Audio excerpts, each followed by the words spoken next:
Okay, happy Friday racing, bayang karerista. Shoutout lang tayo saglit. Shoutout kay Boss Rogy Galon at happy racing na rin dyan sa Tanyong OTB, dyan sa Malabon. Kaya Boss Oyi, kay Sir Omeng, kay Mr. Drake, kay Boss Jero. Happy racing sa inyo mga boss. At shoutout na rin kay Boss Ronald Susim and happy racing kay Konsi Darwin Awisia, Konsi Ninong Rodlock Samana at Konsi Romel Miranda. Pagbati galing kay Boss JR Kabansag at happy racing din kay Kagawad Teddy Real, kay Kagawad Enyong Lawan, kay dyan sa Barangay 59 Tondo.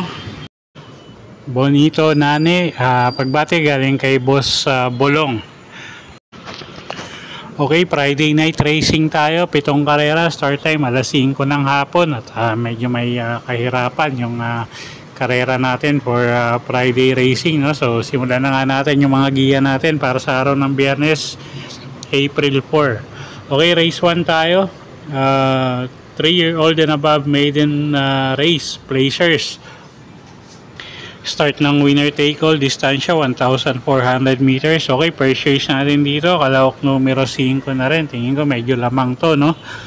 District 1, Pabs Cabalejo yung re-renta dyan at medyo mainam yung huling tinakbo nito. Talagang tapat lang sa mabigat na kalaban. So tingin ko ngayon gumaang laban niya. So medyo lamang yan, no?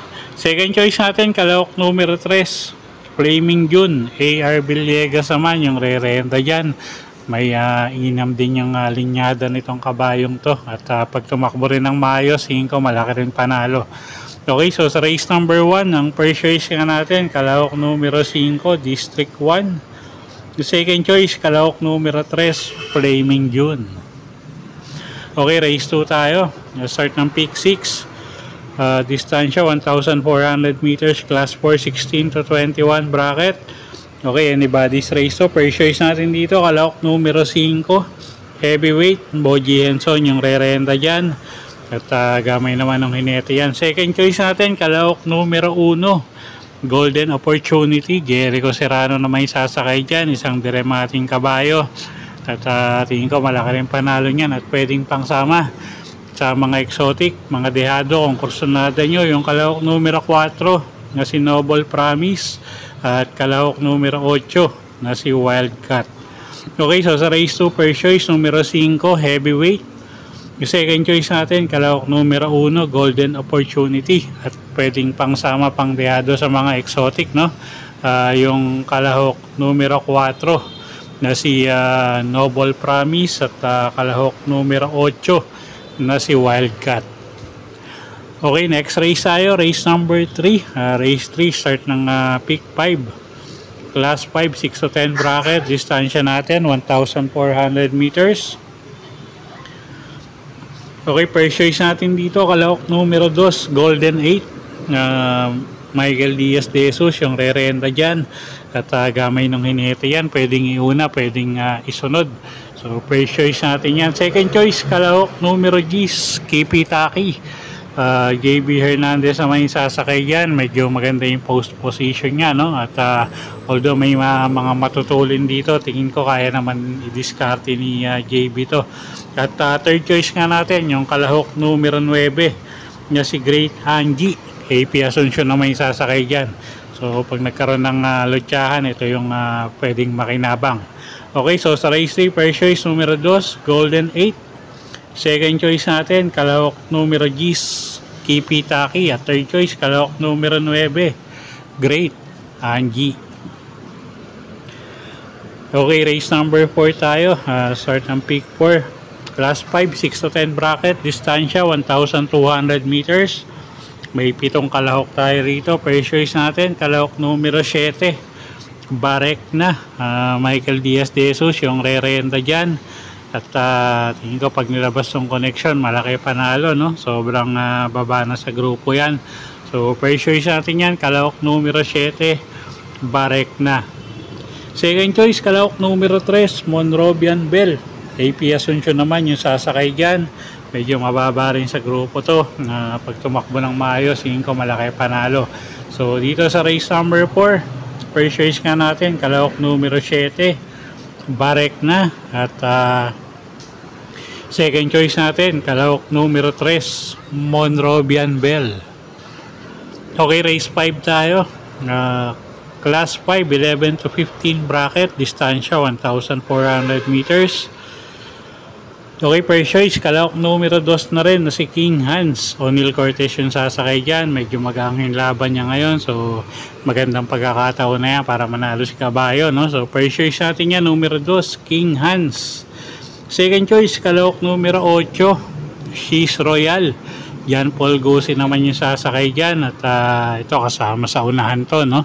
At tingin ko pag nakakuha ng unahan to, malaki panalo. Although, maraming matutulin dito, pero yun nga, medyo matapang lumaban sa unahan yan. So second choice natin yan. At third choice, kalahok numero 11, Make a Difference. Gagabayan naman yan ni Jan Alvin Guse.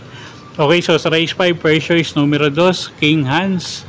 Second choice natin, kalahok numero 8, She's Royal. At third choice, kalahok numero 11, Make a Difference.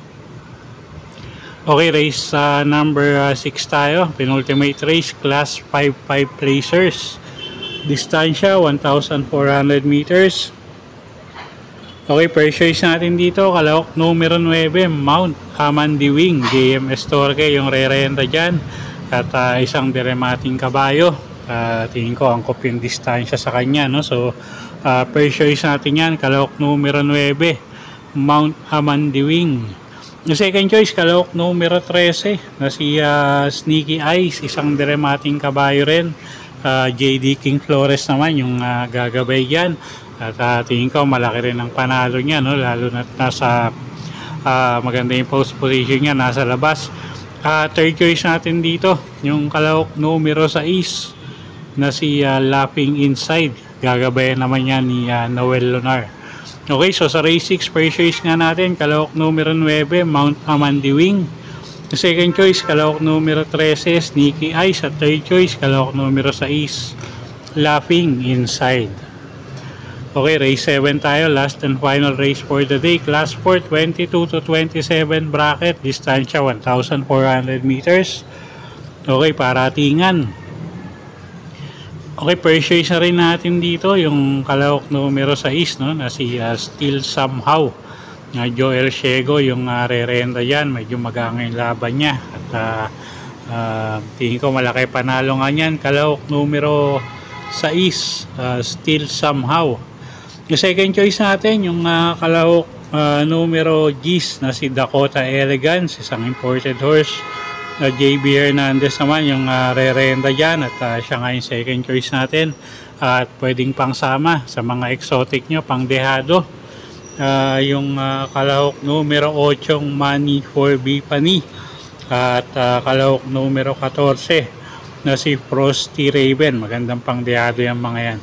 Okay, so sa race number 7, first choice nga natin, kalahok numero 6, Still Somehow. Second choice, kalahok numero 10, Dakota Elegance. At pwedeng pangsama pang dehado sa mga exotic, yung kalahok numero 8 na Money for Bipani. At kalahok numero 14 na si Frosty Raven.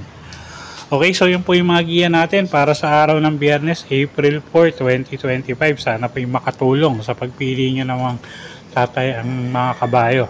Okay, naulit ko po, kayo pa rin po masusunod kung sa inyo itataya yung pinagpaguran yung pera. Good luck po, happy Friday racing, bayang karerista.